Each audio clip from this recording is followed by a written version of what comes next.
গ্রেফতার আরাবুল ইসলাম। খুনের অভিযোগে গ্রেফতার আরাবুল ইসলাম। ভাঙড়ের কাশীপুর থেকে গ্রেফতার তৃণমূল নেতা।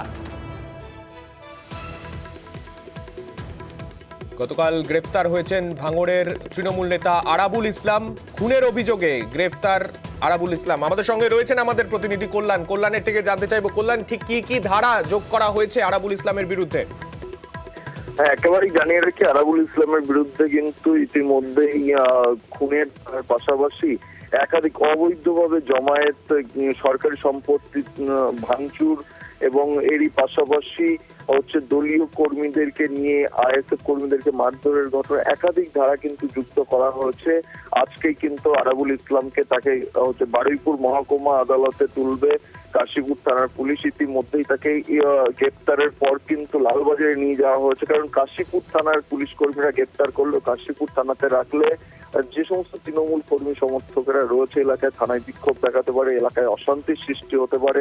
সেই কারণেই কিন্তু আরাবুল ইসলামকে জিজ্ঞাসাবাদের পাশাপাশি তাকে কিন্তু গ্রেপ্তার করে লালবাজারে নিয়ে যাওয়া হয়েছে। সেই লালবাজার থেকেই কিন্তু তাকে বারুইপুর মহকুমা আদালতে তোলা হবে এবং এখনো পর্যন্ত আমরা পুলিশ সূত্রে যেটা খবর পাচ্ছি, আরাবুল ইসলামকে পুলিশ রিমান্ডে নিয়ে তার সঙ্গে আর কে কে জড়িত ছিল, 15 তারিখের ঘটনায় কারা কারা ভাঙড় বিজয়গঞ্জ বাজার বা কাটালিয়াতে যে একাধিক যে সংঘর্ষের ঘটনা ঘটেছিল, সেই ঘটনায় কারা কারা আরাবুল ইসলামের সঙ্গে ছিল তাদের নাম জানতে চাইবে কিন্তু কলকাতা পুলিশের আধিকারিকরা আছেন।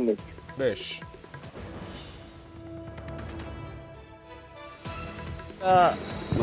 মার্ডার হয়েছিল আইএসএফ এর একজন, সেই কেসে নাকি অ্যারেস্ট করা হয়েছে। ওই দিন নমিনেশনের লাস্ট ডেট ছিল, ওই দিনে আমরা সবাই ওখানেই ছিলাম বিডিও অফিসের ভেতরে।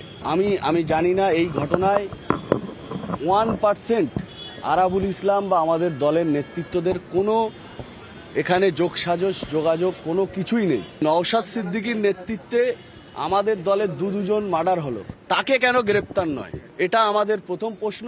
দ্বিতীয় কথা হচ্ছে, এই ঘটনার সঙ্গে আরাবুল ইসলাম কেন তৃণমূল কংগ্রেসের কোনো কর্মী জড়িত না। পুলিশ গ্রেফতারের প্রশ্নে রাজধর্ম পালন করছে।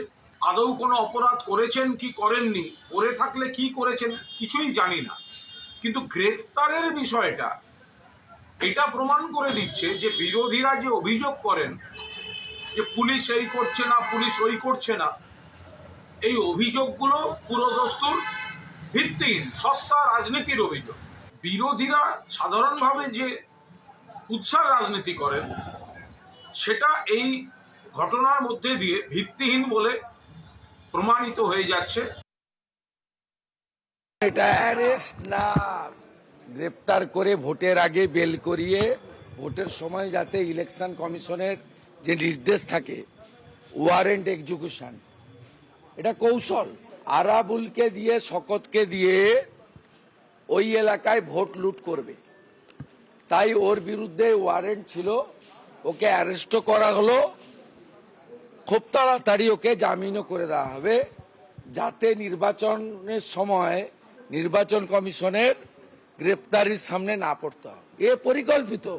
ওকে ওখানে রেখেছে, বিরিয়ানি খাওয়াবে, ভালো কম্বল টম্বল দেবে, ও থাকবে ওখানে ভালো করে আরামে।